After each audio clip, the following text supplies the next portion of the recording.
I feel like I'd be looking cuter with my hair out. Anyways, I only be putting my bonnet on to lay down. So yeah, if I'm not laying down, I can take it off. All right, y'all. We back for another Women of the Bible study. You gotta call stuff by official names. So last time we went over Eve, the first woman of the Bible. And today I'm gonna do Sarah. Let's see. Because I know Sarah and Hagar, I don't know how you say her name. Hagar, are basically the same chapters. Actually, Hagar is mentioned before Sarah. I don't know, but I'm gonna read both of their stories and then basically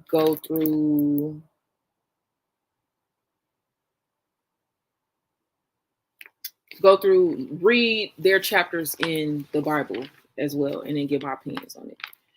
All right, so Sarah, this one is titled A Promise Fulfilled. An unlikely child very late in life produces joy and laughter. The story of Sarah and her husband Abraham is a tale of two fallible and frequently faithless human beings stumbling their way through a series of challenges seemingly on the edge of disaster, only to be redeemed by the action of God.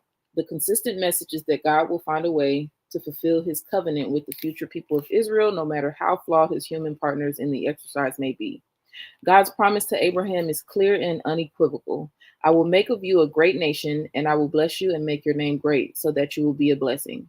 I will bless those who bless you, and the one who curses you I will curse. And in you all the families of the earth shall be blessed. The first challenge the couple faces is a famine that forces them to move to Egypt to avoid starvation. Abraham, fearful that Sarah's beauty will persuade an Egyptian to murder him and steal his wife, decides to present her as his sister to save his own skin. She does indeed attract attention, from the Pharaoh of Egypt no less, and Abraham allows her to be essentially taken into his harem. The Bible does not tell us how Sarah felt about this arrangement, but both halves of the couple show a lack of faith in God's promises by going along with it. As the patriarch in a patriarchal culture, Abraham clearly deserves the lion's share of the blame. God is displeased with the development and smites Pharaoh and his house with great plagues because of Sarah, causing Pharaoh to ship Sarah back to Abraham and send them both packing. That is funny. Along with the rather substantial amount of property Abraham has amassed during his time in Egypt. Okay. Child, I need to name my son Abraham.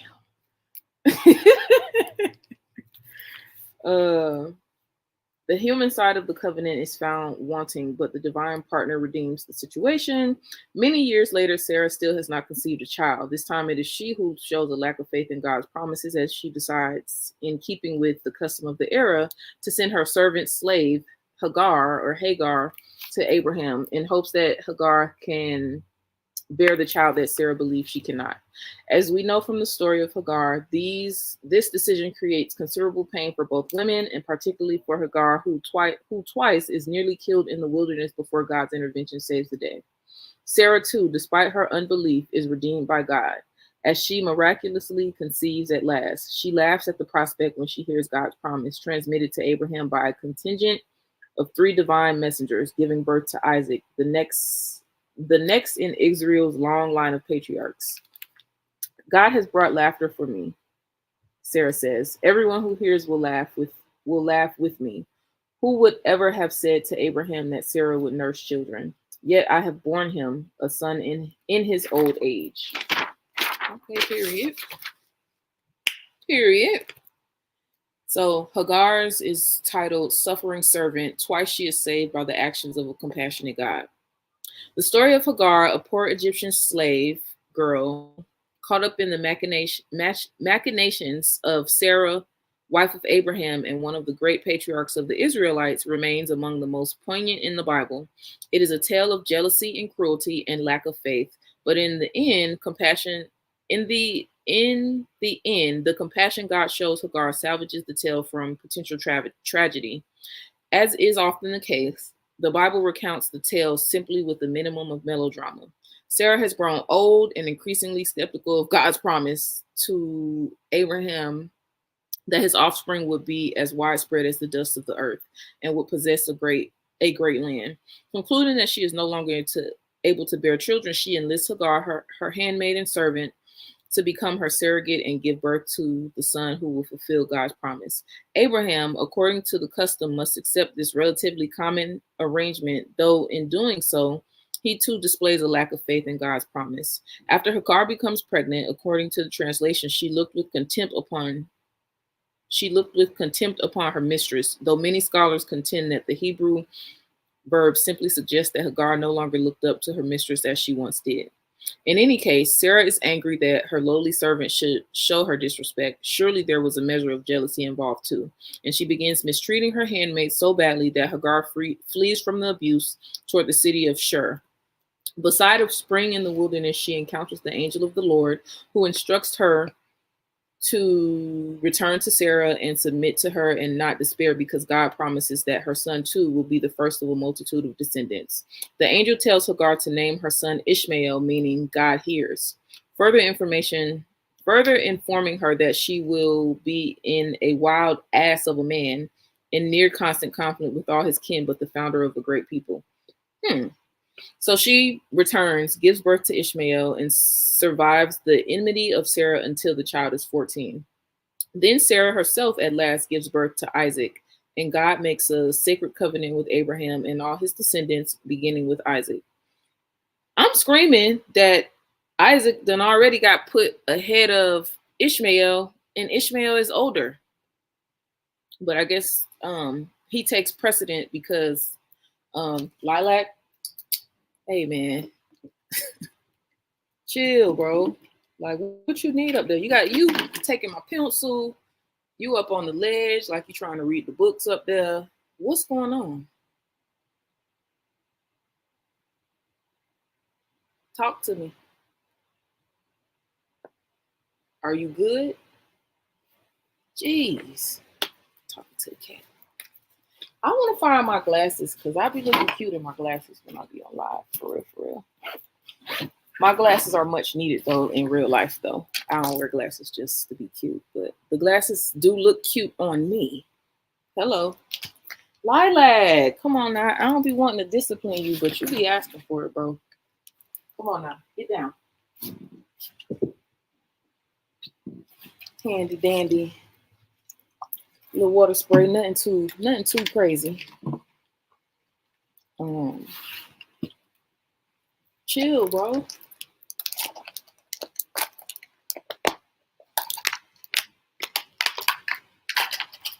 I ain't even get finished the daggone article yet.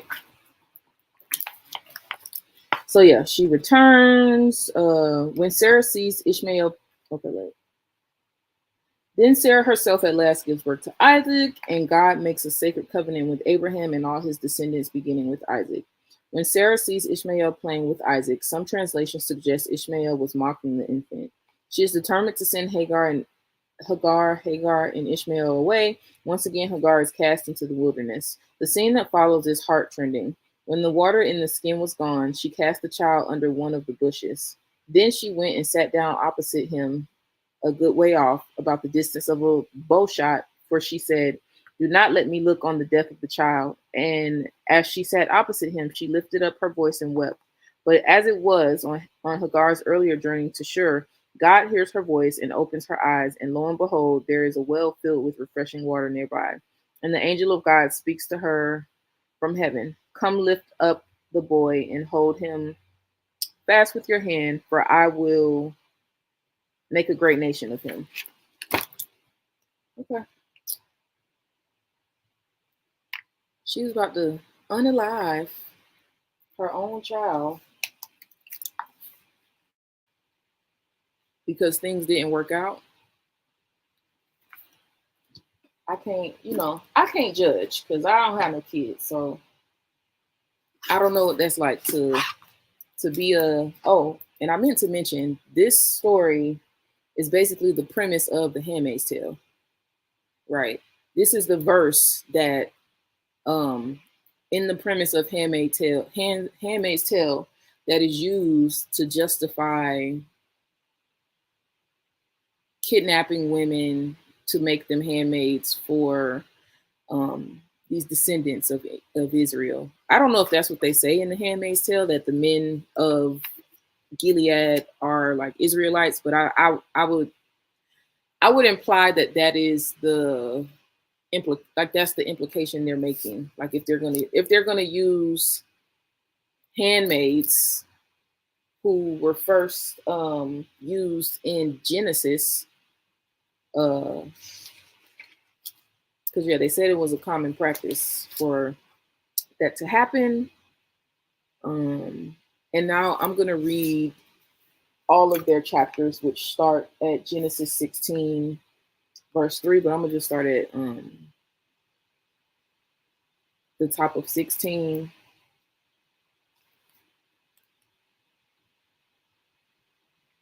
and end at Genesis 21.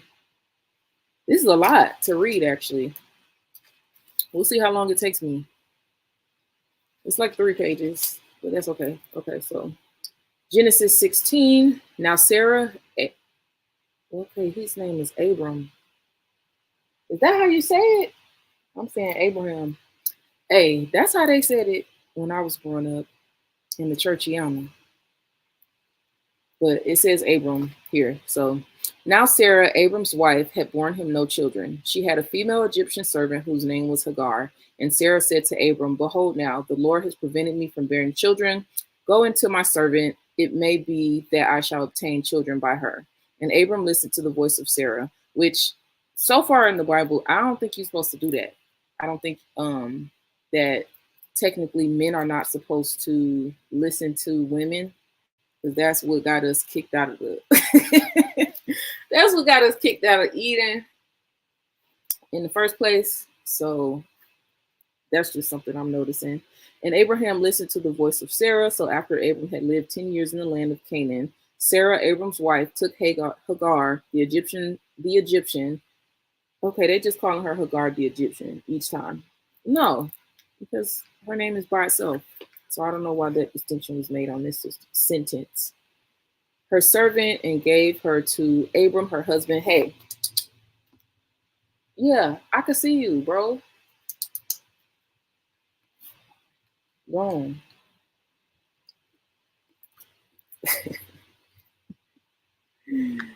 And he went in to Hagar, and she conceived. And when Sarah saw that she had conceived, she looked with contempt on her mistress. And Sarah said to Abram, "May the wrong done to me be on you. I gave my servant to your embrace, and when she saw that she had conceived, she looked on me with contempt. May the Lord judge between you and me." But Abram said to Sarah, "Behold, your servant." Hey, hey, hey. Oh, I thought she was. I got to watch this cat from the corner of my eye because for whatever reason, she wants to be all in my stuff. There's an entire, so I have these 2 wardrobe units. There's an entire one that she can play on. But yet she want to go on the one where I don't want her on. But it's because it's something intriguing up there. She like to chew on fake plants, and I have like some little string lights up there. It's like I don't want you chewing through the cord of my string lights. So I don't like when she gets up there. So if I interrupt to get her down off of my ledge, off of my hey, chill out. What's up with you? You had all day to be up there chewing on all the leaves you wanted. But now that I'm here, like, because I've been gone all day. Why you want to chew it now? Lilac,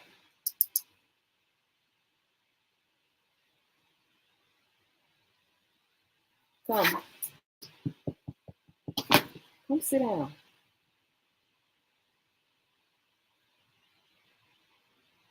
I love how it doesn't show her in the camera. Just come vibe. Come chill. Come vibe, come chill. Come vibe, come chill. Or get sprayed. All right. Where was I? So Sarah, because there's no context for like expression in the Bible, so we don't know what Hagar behaved like when she conceived.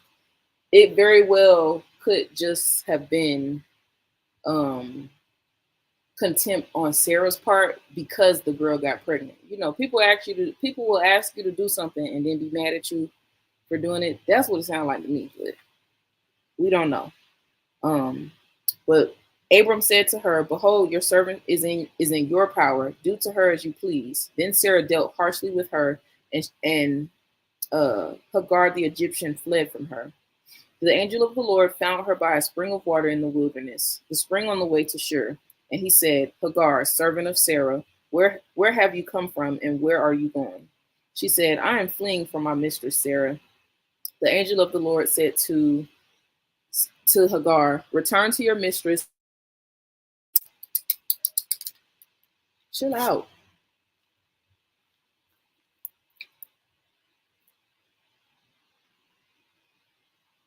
And submit to her. The angel of the Lord also said to her, "I will surely multiply your offspring so that they cannot be no wait. I will surely multiply your offspring so that they cannot be numbered for multitude." And the angel of the Lord said to her, "Behold, you are pregnant and shall bear a son. You shall call his name Ishmael, because the Lord has listened to your affliction. He shall be a wild donkey of a man, his hand against everyone, and everyone's hand against him. And he shall dwell over against all his kinsmen." So basically, he just dubbed him a patriarch. I don't understand the donkey of a man thing. Like, just wow, just wow. I'm assuming that means. So she called the name of the Lord who spoke to her. "You are a God of seeing." For she said, "Truly, here I have seen him who looks after me." Therefore, the well was called Bir Lahai Roy. It lies between Kadesh and Bered. And Hagar bore Abram a son, and Abram called the name of the son whom Hagar bore Ishmael. Abram was 86 years old when Hagar bore Ishmael to Abram. Wait, Abram was 86 years old when Hagar bore Ishmael. Okay. So now Abram in the covenant of circumcision. What? When Abram was 99 years old, the Lord appeared to Abram and said to him, "I am God Almighty. Walk before me and be blameless, that I may, hey, that I may, that I may make my covenant between me and you, and may multiply you greatly." Then Abram fell on his face, and God said to him, "Behold, my covenant is with you, and you shall be the father of a multitude of nations. No longer shall your name be called Abram, but your name shall be called Abraham." So it was went from Abram to Abraham. "For I have made you the father of a multitude of nations. I will make you exceedingly fruitful, and I will make you into nations and kings. I will make you into nations, and kings shall come from you. And I will establish my covenant between me and you and your offspring after you throughout their generations, for an everlasting covenant, to be God to you and to your offspring after you. And I will give to your offsprings after you, the land of the sojournings, all the land of Canaan, for an everlasting possession, and I will be their God." And God said to Abraham, "As for you, you shall keep my covenant, you and your offspring after you throughout their generations. This is my covenant, which you shall keep between me and you and your offspring after you.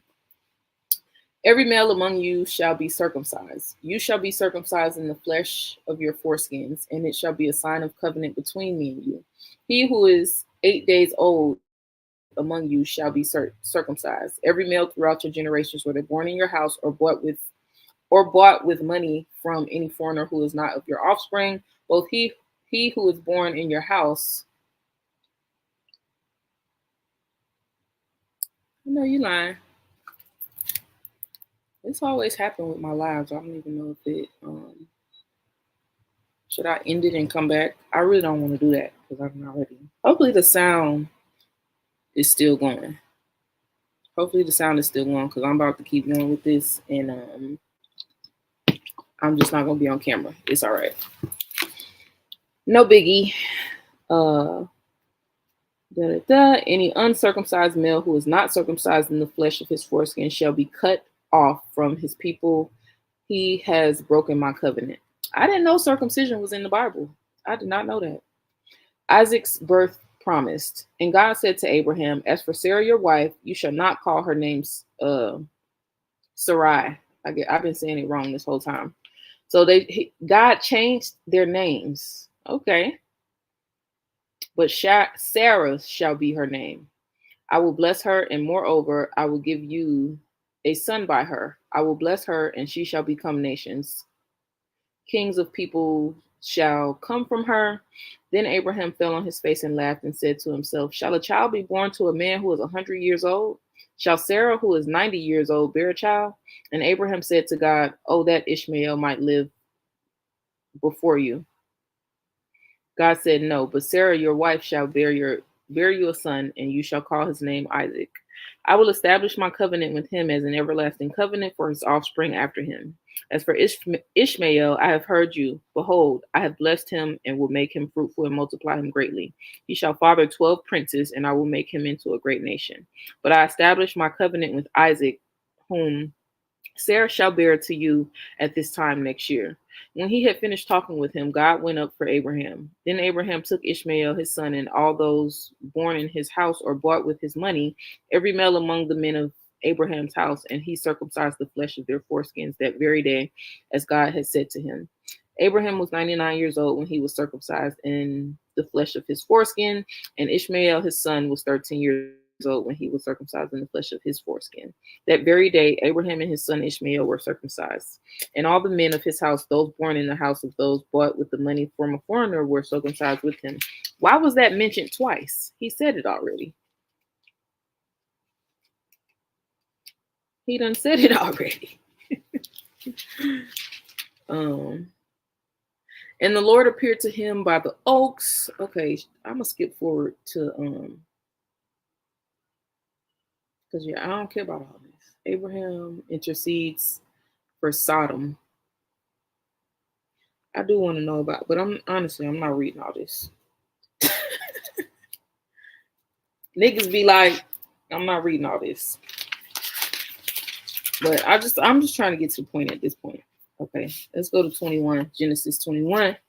The birth of Isaac. The Lord visited Sarah, and he had said, and the Lord did to Sarah as he had promised. And Sarah conceived and bore Abraham a son in his old age at the time of which God had spoken to him.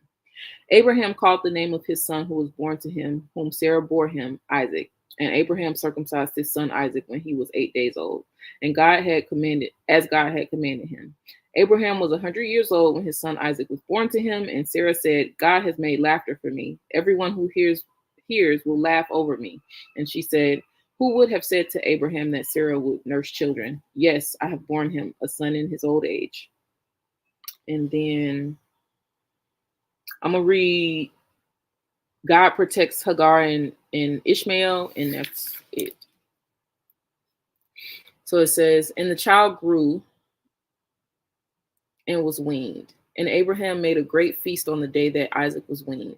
But Sarah saw the son of Hagar, the Egyptian, whom she had borne to Abraham, laughing. So she said to Abraham, cast out this slave woman with her son, for the son of this slave woman shall not be heir with my son's son Isaac. And the thing was very displeasing to Abraham on account of his son. But God said to Abraham, be not displeased because of the boy and because of your slave woman. Whatever Sarah says to you, do as she tells you. For through Isaac shall your offspring be named. And I will make a nation of the son of the slave woman also, because he is your offspring. So Abraham rose early in the morning and took bread and a skin of water and gave it to Hagar, putting it on her shoulder along with the child, and sent her away. And she departed and wandered in the wilderness of Beersheba.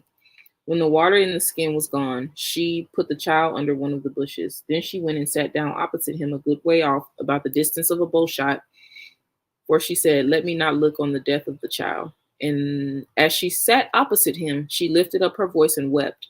And God heard the voice of the boy. And the angel of God called to Hagar from heaven and said to her, "What troubles you, Hagar? Fear not, for God has heard the voice of the boy where he is. Up, lift up the boy and hold him fast with your hand, for I will make him into a great nation." Then God opened his eyes, and she saw a well of water. And she went and filled the skin with water and gave the boy a drink. And God was with the boy, and he grew up. He lived in the wilderness and became an expert with the bow.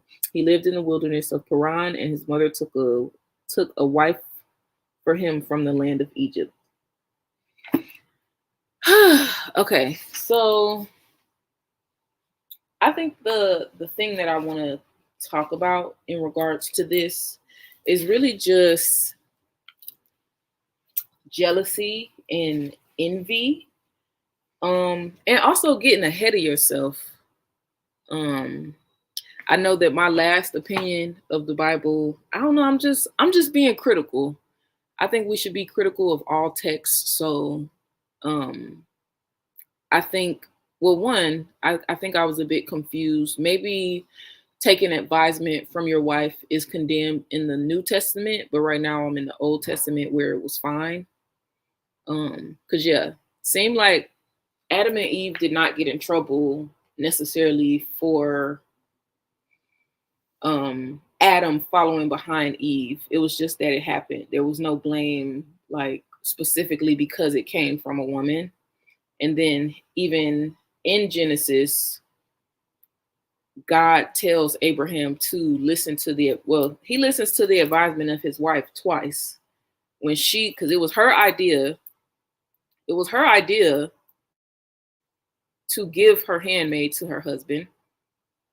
But they said that it was a common practice. So I don't know if it was always at the behest of the woman, but I think that that's very interesting. And then also, I forget which instance where she listened to him again that quick.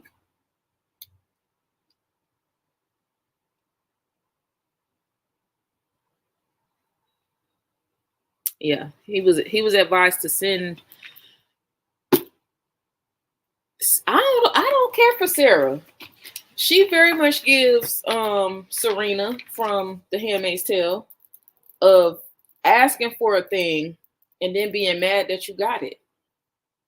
To banish this man's son just because he was conceived by a Egyptian slave. I'm gonna assume that Miss Hagar was black, point blank, period, and definitely of a lower caste than them if she was even a slave. So I'm gonna just assume that Hagar was black. Personally, I think that, yeah. Personally, I think Hagar was black, and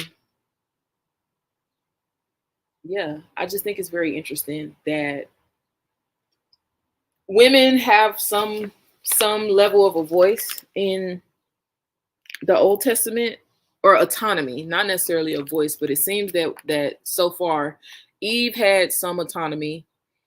It seems that Sarah has some autonomy, and even Hagar is given some autonomy, which may be due to Abraham's power. But it seemed like they're kind of moving somewhat independently of Abram/Abraham. So that's really interesting. In regards to jealousy, that actually came up for me on my on my co-star today, which is an astrology app. I'm not the biggest. I like to just have positive affirmations. I actually used to have an affirmations app on my home screen, which I may switch back to that, because I will say the astrology apps, those are just writers who work for the app writing these messages. It ain't nobody special. It's not some special message from the universe. It's real people whoever works for the company co-star writing the messages. And I think that it's also, the app has certain permissions on your phone. So they're hearing the things that you're talking about, where your phone is hearing the things that you're talking about and sending it to the app. And the apps that you use, and even your browser history, that stuff is going to the apps as well. The things you're consuming is going to the apps. And so I think that played into why the message is that the message from CoStar that's on my phone today. It says jealousy is poison.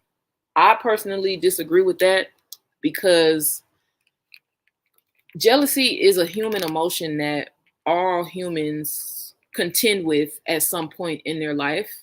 I think that jealousy can be poison, but I don't think that jealousy is inherently poison because to me, and I've actually had this come up in relationships where I'm more so the type of person that will directly express my jealousy, which I feel like is alchemy in a way, because I'm setting it out, I'm putting it on the table, I'm being real about how I feel, and moving on from there. Whereas I feel like, yeah, jealousy becomes poison when you harbor it. But if you express it and think on it and use introspection and ask yourself quality questions, that can move you towards, because I feel like jealousy is just haterade with some admiration. So it's really about asking yourself questions about your own needs, I think.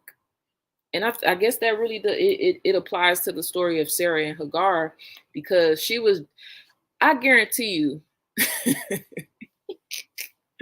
I guarantee you Hagar did not disrespect Sarah just because she was pregnant. I think that Sarah just felt contempt because this arrangement that she set up, and I imagine Sarah was probably still having intercourse with Abraham, in conjunction with Hagar sleeping with him as well. And she, Sarah was just hoping she got pregnant first, and that didn't happen.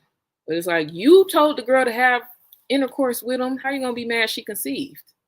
And I imagine Hagar was much younger too. So like, you can't be upset that the girl conceived. It's the same concept with the Handmaid's Tale, where, they have Offred, Serena, and Fred. I'm sitting here trying to think of the name. And it's part of her name of Fred. There is a contempt just at her being pregnant, not necessarily because in the show Handmaid's Tale, the first baby wasn't even Fred's. So yeah, I will go so far to say that Sarah should have been asking herself questions. What of my needs have not been met that are making me feel these feelings towards this person? What unmet needs do I have?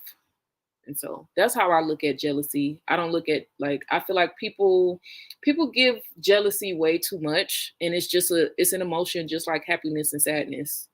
It's just about how you use it. Like, and I feel like you can either turn your jealousy into admiration and motivation and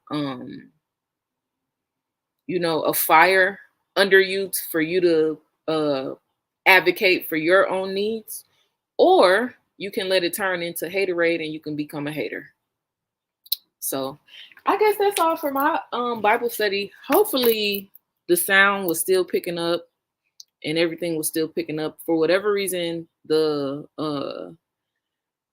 service thing is low, connection is unstable. Talking about unplug my router and move. Well, I guess I could move closer to my router, but I don't care about that. So hopefully the sound still came through, because I feel like this was a word. This was very much a message. Hopefully it reaches somebody, because yeah, jealousy is not the big bad wolf. It is just an emotion, just like all our other emotions that deserve attention when it comes up. What are your unmet needs? If you are feeling jealous, what are your unmet needs? How can you address them? How can you find support to address your needs? And that's it. That's all. Thank you so much. And I'm going to be back to do Bible study again next week. Bye.